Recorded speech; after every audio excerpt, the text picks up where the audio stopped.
Good morning. So, today I wanted to speak a little bit more about choices. In other words, one of the things that is very important to come across is although I am telling about and offering basically a lot of good information through the resources that some of the giants in the field have already provided for us, it is very important to remember that you alone are responsible for whatever you decide to do. In other words, some people find that they hear the information, they learn about it, and they want to experiment and try and dive full on in. And other people want to learn and maybe make a few changes to their life, and whatever you want to do, of course, is absolutely okay. The people that notice the most difference from what they do, in my experience, are the ones that already have a chronic health condition, and then they take some of the food science and food information as described by Dr. Greger and Dr. Ornish and others, and they notice improvement to their health. Many of the folks who have arthritis that I've counseled individually on basically the elimination diet that Dr. Barnard from Physicians Committee of Responsible Medicine, nutritionmd.org as one of their main websites, they have gone through the list of foods and done the elimination diet and are able to tell me on feedback later that within a few minutes of consuming one of the foods that their body reacted to, they could feel it. Not all of us are so lucky to know how our bodies are instantly responding to the foods that we eat. In the case of the arthritis, something happens in the body where it starts to react to certain foods sometimes in some people. And by taking away all the most common triggers, about a month later, adding them back one at a time, I've had many people who are able to say, oh my gosh, I had no idea milk was causing me to have pain. Very commonly meat does, very commonly tomatoes, potatoes. Had another one that found within 5 minutes of drinking coffee that they're starting to get pains. So individually, everybody's a little bit different in the arthritis community of what their own bodies may have become so sensitive to or susceptible to triggering inflammation when that food is consumed. In the case of something a little bit more hidden, for example, heart disease, the unfortunate thing is that in our society, our foods are so darn artery hardening or atherosclerotic, for a fancier word for it, that we have no idea that this is happening in the inside. And basically, my presumption for almost every gentleman that I see over the age of 50 is they probably already have some degree of heart disease. It's just a matter of how blocked up is the artery. In other words, is it only just a little bit blocked up, or is it a lot more blocked up and very close to complete blockage? Without a stress test and to angiography or very more invasive kinds of tests, there's really not very much we have to be able to tell a person exactly where they stand. So anybody who's at high risk, I encourage to get a stress test and get a sense for at least where the baseline is. However, heart disease does not announce itself. Sometimes people are lucky enough to basically be around people when they have their first heart attack, and other times they're not. Many people, they do not survive their first heart attack. So unlike what you see in the TV where somebody clutches their chest and then everybody rushes in and does chest compressions and so forth, in TV, the survival rate of CPR is extremely high. Almost 98% of the people, when you look at a review of the TV episodes that feature such resuscitation, most of them survive miraculously. And CPR, believe me, is a wonderful thing. If you are having trouble, you want somebody around you that knows how to do this, knows how to work a defibrillator, all that kind of stuff.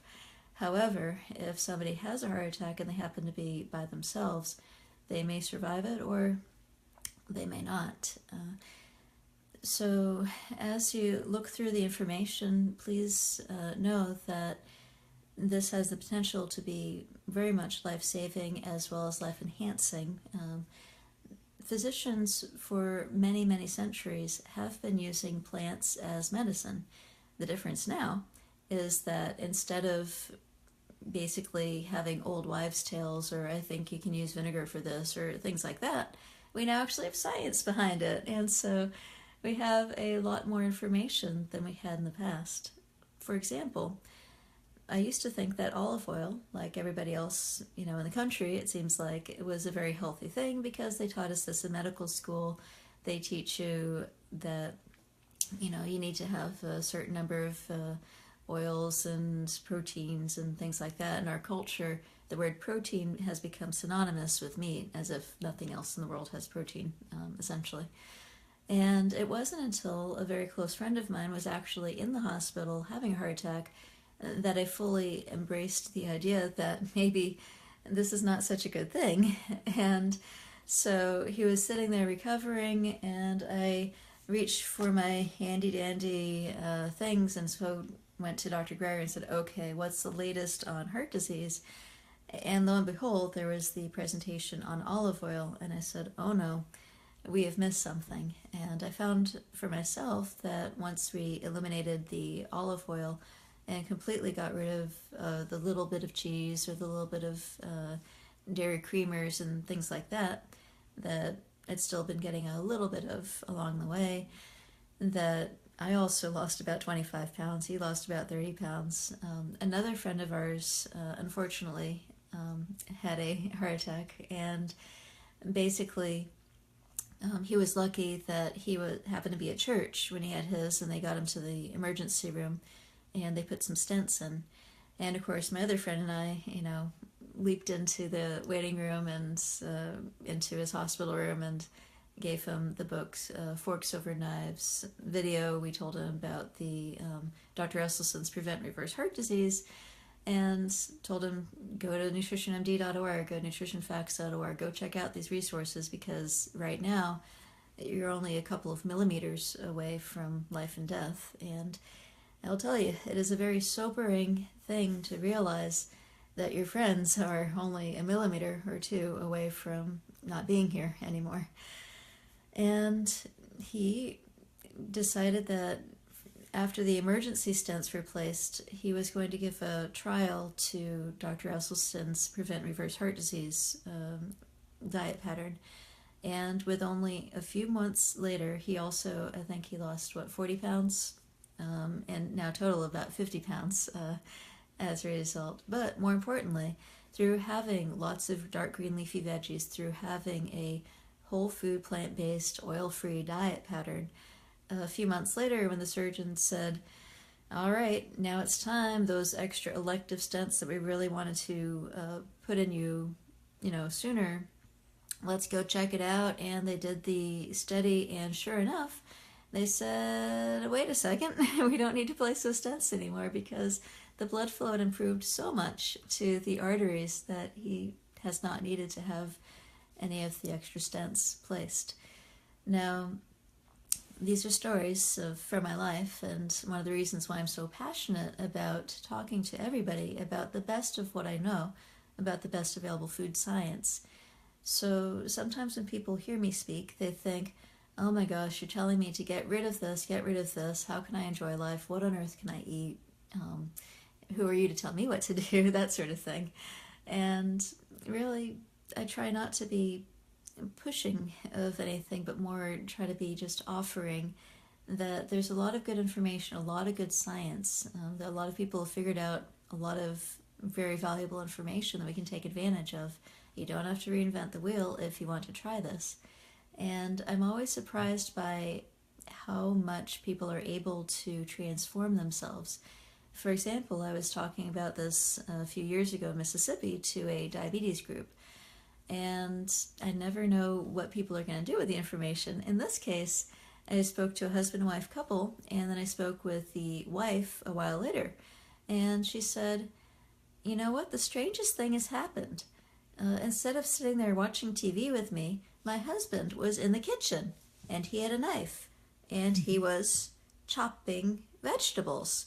I never thought I would see my husband in the kitchen, but he took one of the recipes from Dr. Barnard's website, nutritionmd.org, which, by the way, has 1,086 recipes, all free and ready to go if you want to try any. And he was exploring. He was actually learning how to cook, and he said, "Honey, try this." And she tried it, and she said, "This is really good." And I said, "Yes, of course. This is what I'm telling you guys." And so some people take the information and they grow. They just learn new things. They learn other ways of cooking food. Myself, I learned how to cook without oil. Uh, I'll tell you, this has not been a overnight transformation for myself or my practice or my friends and so forth, but rather a long, slow process over many years.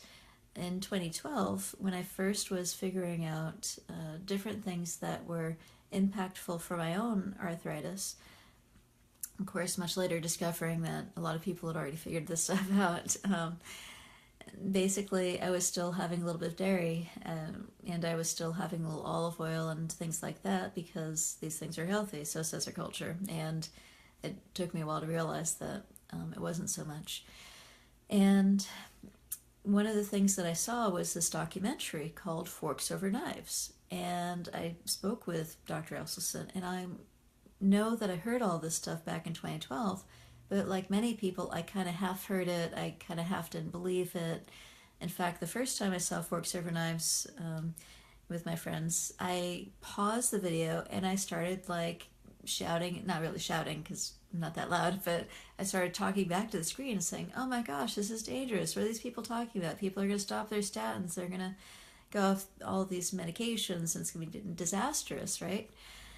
And then later on, I saw the video, Fat, Sick, Nearly Dead, and I'll admit I did buy a juicer. Haven't used it in a while, but basically in this presentation, this gentleman started out with he was overweight, he had high cholesterol, he had hives and everything, and through intense juicing and lots of dark green leafy vegetables and all that kind of stuff, through that in his case were put through the blenders and juiced and that sort of thing, his symptoms started to resolve. He lost weight, his hives went away, and it's one of the things that just started me thinking, wait a minute, maybe there's something to this. And although I don't really necessarily recommend that everybody go out and start juicing, although in some cases it can be a very good way of getting your fruits and veggies, I recommend more a blender so you keep all that good fiber and everything. And check out, please, Dr. Greger's presentations on the green smoothies, because some ingredients are better than others in that particular thing. But what I'm getting at is I went from railing against the information and saying, nope, nope, nope, this can't possibly be true, this is not taught in medical school, to discovering the truth that was behind it. I've had a couple of patients that pretty much at the same time went on Dr. Barnard's 21-day kickstart, and they both lost a total of 100 points off of their cholesterol, both their total cholesterol as well as their LDL. And it wasn't without any extra exercise, without anything else that was different in their lives. And of course they also lost a little weight and that sort of thing. One of them said, "Wow, this is great, my arthritis is better, I feel healthier, I feel happier, I'm going to keep with this, thank you very much." And the other one said, "Okay, nice experiment, but please give me my statin back. I want to go ahead and have my steak and potatoes and everything else that they liked." And that's part of the point of this, is everybody has a choice as what to do with their lives. A lot of the information I'm providing now is based not only on having seen the science and seen the evidence behind it, but now I have also lived this. I've also got close friends who have had close contacts with life and death situations, and I want to encourage everybody to explore, to take some of the information in, play with the recipes, play with the ideas, and if nothing else, if you move towards having more plants in your life, it will be of benefit to you, pretty much universally guaranteed. And one of the reasons why doctors don't talk more about diet and exercise and all that good stuff is not only do they only have a very small slice of time, I'm constantly running into that, okay, we've got patients scheduled every 20 minutes time barrier, which is one of the other reasons why I like these presentations, because I can talk a little bit more freely. and reach more people than I can in my 10-minute or 15-minute block of time that I'm, allowed by my group to be able to speak with people. But basically, people have this attitude that patients are not going to make any changes, that this is too radical, this is too big. I can't get them to stop smoking. What do you think? They're gonna change their diet? They get kind of burned out on this. And what I've seen is that when given accurate information and the encouragement to make some changes, that a lot of people actually do. And it surprises them, and it's always fun for me to hear too. One patient was taking some of the information and moving more plant-based basically in order to reverse the pre-diabetes that they're having. And they came back to me and they said, you know what? I didn't know how miserable I was before, but now I'm actually feel happy. I feel happy all the time. And I said, yes, of course. When you have all these good phytonutrients and carotenoids and all those other bright pigments and beautiful plants going into your health, basically it impacts on your brain. Your brain becomes less inflamed and better able to focus and better able to sleep and better able to take in the information and so forth. We know this. This is not new information in the world of the food sciences. It's not very well broadcast, like a lot of people don't know about this stuff yet, but it's not a surprise. Another of my patients with diabetes also took the information. He said, you know what, doctor, you would be proud of me, because when I go grocery shopping, almost half of my cart is fruits and vegetables now. And I say, yay, good.